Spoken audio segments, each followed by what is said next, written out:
کیا زبردستی بنی یا رضا سے بنی؟ تو سقراط کی طرح یہ سوال بھی عالمی اقوام کے سامنے رکھتا ہے، کیا ایسا قانون دنیا میں بنا ہے جو سب کے لیے برابر ہو؟ وہ کمزور اور طاقتور کے مابین بنائے ہوئے قوانین پہ سوال اٹھاتا ہے۔ اسی پس منظر میں وہ طاقتور کے بنائے ہوئے قوانین کی پیچھے بھاگنے کو رسم دکھاوے سے تعبیر کرتے ہیں۔ وہ سامراجی عزائم کی دفاع کے لیے طے کردہ دہشت گردی کی تعریف پہ سوال اٹھاتا ہے کہ دہشت گردی ہے کیا؟ جب کالونیلزم یا نیو کالونیزم کی بات ہو تو یہ سوال رکھتا ہے کہ انگریزوں سے ہندوستان کو فائدہ زیادہ پہنچا یا پھر نقصان؟ رومن امپائر، قبضہ گیر اور دیگر سرمایہ دار ممالک نے کیا ماضی میں ترقی کا راگ الاپ کر قوم کو نہیں لوٹا؟ کیا تاریخ کوئی ایسی مثال پیش کر سکتی ہے کہ قابض اقوام نے اپنی مفادات سے بالاتر ہو کر یا ترس کا کر مفتوحہ قوم کی بھلائی کے لیے اور ان کی ترقی کے لیے اپنی توانائیاں صرف کی ہوں؟ انسانی حقوق کے علمبرداروں سے یہ سوال کافی معنی خیز ہے کہ ہم انہیں انسانی حقوق کا علمبردار کیوں کہیں جو نو آبادیاتی پاکستان کو قائم رکھنا چاہتے ہیں۔ بابا مری بلوچ قوم کے لیے یقین ایک دماغ کی مانند ہے جو نہ صرف سیاست کے میدان میں ایک سیاسی فلاسفر کی طرح سوال اٹھاتا رہا بلکہ ان سوالوں کے ذریعے بلوچ قوم کو ساکن خیالات اور خوابیدہ حالات سے بیدار کر کے مزاحمت کی راہیں ہموار کرتا رہا۔ بابا مری کے لیے سب سے پہلے سردار فلسفی کا اصطلاح افغانستان واپسی کے بعد پہلا انٹرویو ہفتہ وار جریدہ زندگی میں استعمال ہوا ہے، جس انٹرویو میں بابا مری گلوبل کیپٹلزم پہ ایک فلاسفر کی طرح پونے گھنٹہ گفتگو کرتے ہیں کہ سوسائٹی کے طبقے میں روپے کا سیلاب آ گیا ہے جس نے بنیادی قدروں کو اپنی زد میں لے لیا ہے۔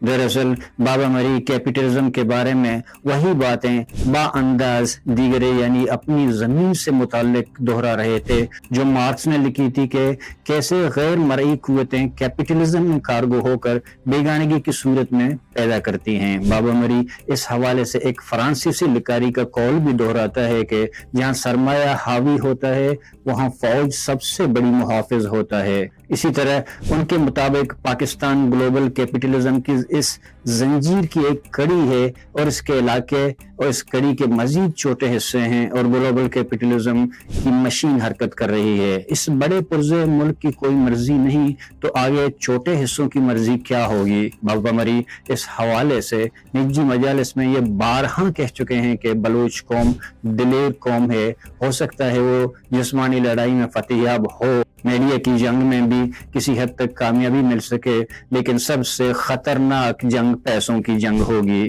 زر کامل عیاری سے عہد حاضر کا دین بن چکا ہے جو اقتدار و اشیاء کی تعین میں مرکزیت کا حامل گردانا جاتا ہے۔ جو قومی اقدار، اسپرٹ اور تاریخ وغیرہ کو کسی خاطر میں نہیں لاتا ہے۔ اس لیے بابا مری کہتے ہیں کہ جب پیسوں کی ریل پیل ہوگی مجھے خدشہ ہے کہ وہاں بلوچ شکست نہ کھا جائے۔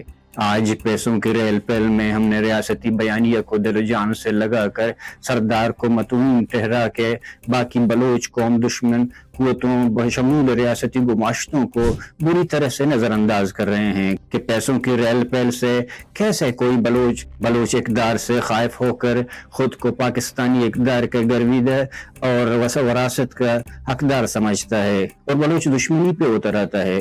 بابا مری کے مطابق یہ ایک ایسا فنامنا ہے جو سیاسی طور پر اثر انداز ہوا ہے، معاشرتی اور سیاسی سطح پر اس چیز نے صورتحال تبدیل کر دی ہے۔ ایسا ضرورت ہے لیکن اب وہ حاوی ہو گیا ہے۔ جنگی محاذ پر بھی وہ پیسوں کی ریل پیل سے ایک عسکری مدبر کی طرح متفکر تھے۔ وہ پیسوں کے حوالے سے اس قدر محتاط تھے، ایک دفعہ ایک مری مہمان کو جب کراچی ڈیفنس سے ملیر بدریہ ٹیکسی بھجوایا گیا تو ٹیکسی کا سن کر بابا مری نے کہا ٹیکسی سگ گرہانت، یعنی اس کا کرایہ بہت زیادہ ہے۔ وہ جنگ کے پیسوں کو جنگ پہ اہتمام سے خرچ کرنے پر غیر متزلزل یقین رکھتے تھے۔ بابا مری انسانی اقدار کی کلیت سے واقف تھے۔ وہ تمام جزیات کی اہمیت کو جانتے ہوئے قومی آزادی سے پوری انسانیت کی آزادی کی بات کرتے تھے۔ اس طرح وہ اپنی قدر و قیمت سے بھی آشنا تھے۔ وہ سقراط کے قول کی طرح اپنے آپ کو جانتے تھے، تبھی تو وہ کسی بھی جز وقتی لہر، سستی شہرت، مصنوعی شخصیت کے نہ دام و فریب میں آئے اور نہ ہی نظریاتی ملاوٹ کا شکار رہے کہ سرد و گرم بیک وقت ایک منہ میں سنبھالے. وہ فکری حد بندی کے سخت قائل تھے, وہ بے صبر نہیں تھے. بقول بابا مری جیسا کہ ان کے بیٹے کسی زمانے میں سمجھتے تھے کہ وہ اڑنا چاہتے ہیں لیکن انہیں اڑنے کا شوق نہ تھا. وہ ایک سیاسی فلاسفر کی طرح لمحوں کی وسعت کے بجائے تاریخ کی جدلیات میں سیاسی واقعات کو تسلسل اور ان کی اثر انگیزی کے تناظر میں دیکھتے تھے. وہ سیاسی و جنگی محاذ پہ واقعات کو نہ سطحی انداز سے دیکھتے تھے اور نہ ہی واقعات کو اس طرح دل رفائی کرنے کے حق میں تھے کہ جہاں سچ اور جھوٹ, سیاسی پروپیگنڈا اور شور و غل میں فرق ہی نظر نہ آئے. اسی لیے اس کی فکری والدگی اس قدر عروج پر تھی کہ سیاسی گروہ بندی, سیاسی اڑھاکزم, سیاسی مہم جوئی اسے چھو کر بھی نہیں گزری. وہ اس بات پہ یقین رکھتے تھے کہ سیاست میں مہم جوئی کوئی منزل نہیں ہوتی, نہ ہی آزادی کے سفر میں انفرادیت, گروہ بندی, قبائلیت, انا, لالچ ساتھ ساتھ چل سکتی ہیں. وہ کسی بھی سماج میں اسے ایک المیہ سے کم قرار نہیں دیتا تھا کہ جس میں سماج میں ناموری بھی ملے اور شوبازی بھی ہو. بقول مختار حسین وہ نمود اور پبلسٹی سے دور بھاگتے تھے. بڑے سے بڑا مجمع اسے متاثر نہ کر سکا. آہنسکو کے الفاظ کی روشنی میں اگر دیکھا جائے تو ایک ایسا فلسفی دانشور تھے جس کا اخلاقی اقدار اس قدر بلند تھا کہ وہ اسے کبھی بھی اسٹیج کی ضرورت نہیں پڑی, جس کو ہائیڈگر کی زبان میں ایتھنٹک بینگ یعنی معتبر مستند وجود کہا جاتا ہے. انہوں نے وجود و آزادی کے احترام میں بڑے بڑے عہدوں کو خاطر میں نہیں لایا ہے. بینظیر بھٹو کو بغیر پیشگی اطلاع کے آنا پڑا کیونکہ وہ جانتی تھی کہ ملاقات کے لیے بابا مری شاید مانیں گے نہیں اور بلوچی روایت کے مطابق گھر آئے ہوئے مہمان کو دروازے سے واپس نہیں کریں گے. امریکی قونصلیٹ جو پاکستان جیسے ممالک میں طاقت کا محور سمجھا جاتا ہے, جب وہ بابا مری سے ملنے آئے ملاقات کے بعد یہ کہنے پہ مجبور ہوا کہ یہ تو کھل کر بولتا ہی نہیں ہے. مکران کے کسی علاقے میں ایک دفعہ ایک بہت بڑا سیاسی جلسہ تھا جس پہ بابا مری کو کہا گیا کہ کراچی سے ٹیلی فون خطاب کریں. وہ معصومیت سے انکار کر کے گویا ہوئے کہ آخر میرے پاس کون سی باتیں ہیں میں اس اجتماع سے کہوں. اس طرح انٹرویوز کے دوران فلسفیانہ انداز میں کہتے تھے کہ میں نہیں سمجھتا کہ اس میری باتوں سے لوگوں کو کچھ فائدہ ہوگا. ہو سکتا ہے کہ یہ باتیں جدید دور کے لکھاریوں, تعلیم زدہ دانشوروں اور پروفیسر کے لیے رجت پسندی ہو, لیکن بابا مری چند گنے چنے افراد کے ساتھ حق توار اسٹڈی سرکل میں بلوچ گل زمین کے لیے مزاحمت کا بیج بوتا رہا اور ذہن کے لہو سے زیر زمین رہ کر اپنے فکر و عمل سے اسے سیراب کرتا رہا. نیتشے کے الفاظ میں آخر ان کی تنہائی جو بلوچ گل زمین قومی تاریخ اور روایت اور آزادی تک کا احاطہ کیے ہوئے تھا ان کی طاقت بنی. وہ طاقت کے اس راز سے واقف تھا جو رابرٹ گرین نے طاقت کے چوتھے اصول کے طور پر متعارف کرایا. ضرورت سے کم بولنا آپ کی طاقت ہے. بلوچ قومی مزاحمت کا یہ 5واں مرحلہ اسی بیچ کے مرہون منت ہے کیونکہ حق توار اسٹڈی سرکل سے بقول ان کے میری کوشش تھی کہ 4 بلوچ بیٹیں بحث مباحثہ کے ذریعے بلوچ قومی مسئلے کو سمجھ سکیں. اس طرح میں بلوچوں کے ذہنوں میں ان کے واقع اختیار کے سوال اور عملی جدوجہد کی فکر کو ڈال سکوں اور 4 بلوچ میری بات کو سمجھ کر قومی آزادی کی جدوجہد کے لیے کمر ہمت باندھ لیں. انہوں نے بلوچ قومی آزادی کو عقلی تقاضا سمجھ کر جوڑ سے جوڑا. اپنی صلاحیتوں کا اظہار بھی ریشنل انداز سے کیا. یوں اس کا ہر عمل شعور سے ہو کر گزرتا تھا.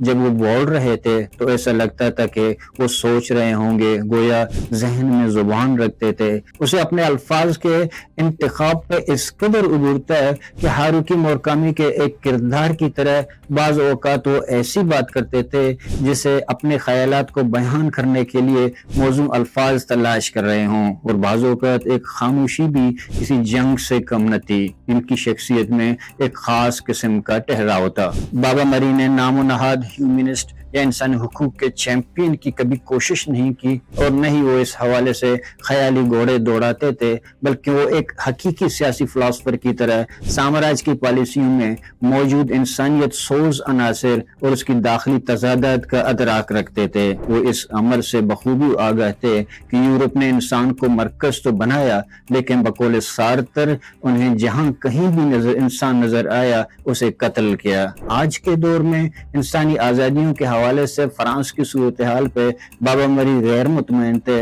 ریاست پاکستان کو سامراج کا پٹھو قرار دے کر اس بات پہ قوی یقین رکھتے تھے کہ سامراج کی سرپرستی کے بغیر بلوچ کو زیر دست نہیں رکھا جا سکتا ہے۔ امریکہ کے حوالے سے وہ ایک قول دہراتے تھے کہ امریکہ کو سب سے زیادہ ڈر جمہوریت سے ہے، اور ان کے بقول ایسا کبھی دنیا نے نہیں دیکھا کہ امریکہ کسی محکوم قوم کی آزادی کے لیے مؤثر کردار ادا کی ہو۔ اقوام متحدہ کو وہ اس حوالے سے امریکہ کا تنخواہ دار سمجھتے تھے، اور اس امر سے بخوبی آگاہ تھے کہ آج امریکہ اور اس ملٹی نیشنل کمپنی اقوام متحدہ کی تہذیب، کلچر اور روایت میں رکاوٹیں ڈال کر ان کی تجارت پہ قابض ہو رہی ہیں۔ وہ میلان کندیرہ کی اس بات کو درست سمجھتے تھے کہ جدید دنیا کے انسانی مفادات کے بجائے طاقت کے مفادات سے تعلق رکھتے تھے۔ اس حوالے سے جب ان سے پوچھا گیا کہ بلوچستان میں جاری ریاست کے جنگی جرائم کو اگر اقوام متحدہ میں پیش کیا جائے تو کیا یہ درست فیصلہ نہیں ہوگا،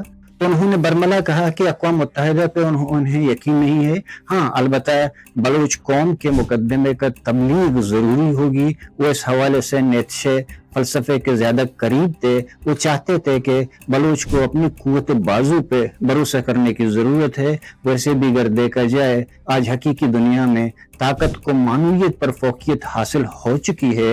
عراق سے لے کر فلسطین تک کے لاکھوں کی تعداد میں مظاہرے اور احتجاج ہوئے، لیکن امریکہ سمیت یورپ کے لیے اپنی جانوروں کے حقوق کالونائزڈ اقوام کے انسانوں کے مقابلے میں زیادہ اہمیت کے حامل ہے، اور ان کی اپنی پوری تاریخ کالونائزیشن کی تاریخ ہے۔ اس امر سے انکار ممکن نہیں کہ کالونائزڈ کے لیے بے شک انسانی حقوق کی تبلیغ سے ایک بنیادی مقدمہ سامنے آتا ہے، لیکن آزادی کی جنگ کا بنیادی کردار بیانیے کے ساتھ ساتھ میدان جنگ میں بھی اترنا ایک عقلی اور ضروری فعل ہوتا ہے، تاکہ طاقت اور معنویت سچائی میں طاقت کو فوقیت ملنے کی بجائے طاقت اور معنویت کی قربت بڑھ سکے۔ اس قربت کو بڑھانے میں بقول ایلن بدیویو کے فلاسفر کا کردار زیادہ اہم ہوتا ہے۔ جہاں تک بنیادی مقدمے کی تبلیغ کی بات ہے تو کالونائزر کے ساتھ ہم آہنگی کے بجائے اس کے لیے عالمی سطح پر مؤثر سفارتکاری کے ساتھ ساتھ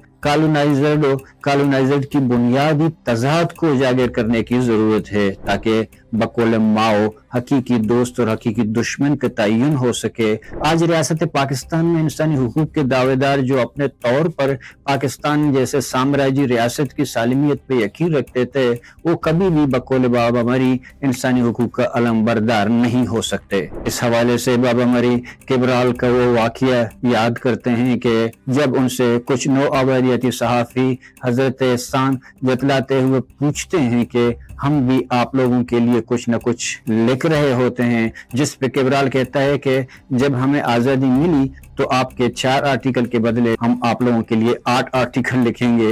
اس لیے یہ سمجھنا اشد لازمی ہے کہ آج پاکستانی نو آبادیاتی ریاستی دانشور، چاہے ان کا تعلق بائیں بازو سے ہو یا دائیں بازو سے ہو، یا پھر انسانی حقوق کے علم بردار ہو یا یا آئین قانون کا دعوے دار ہو، اور کبھی بھی بلوچ کے ساتھ ہمدردی انسانیت کے نام پہ نہیں بلکہ اس خدشے کے بنا پہ کرتا ہے کہ کہیں دوسرا بنگلہ دیش نہ بن جائے۔ وہ اپنی نسلوں کا سوچتا ہے جن کا مستقبل پاکستانیت میں محفوظ ہے۔ بابا مری پاکستانیت کو ایک قوم تسلیم نہیں کرتے تھے، نہ ہی بلوچ سرزمین کو پاکستان کے ساتھ لازم ملزوم ٹھہرانے پہ یقین رکھتے تھے۔ ان کے مطابق پاکستان ابتدا سے ہی ایک کالونی رہا ہے، یہ قومی ریاست نہیں ہے۔ اس نے 1500 میل دور مشرقی پاکستان میں اپنی ظالمانہ طاقت اکثریت کے خلاف استعمال کی ہے، اور ننگی خونی آمریت کے ذریعے ان کا استحصال کیا گیا۔ بقول بابا مری چند غلاموں کو ڈنڈے سے اکٹھا کر کے پاکستان بنایا گیا،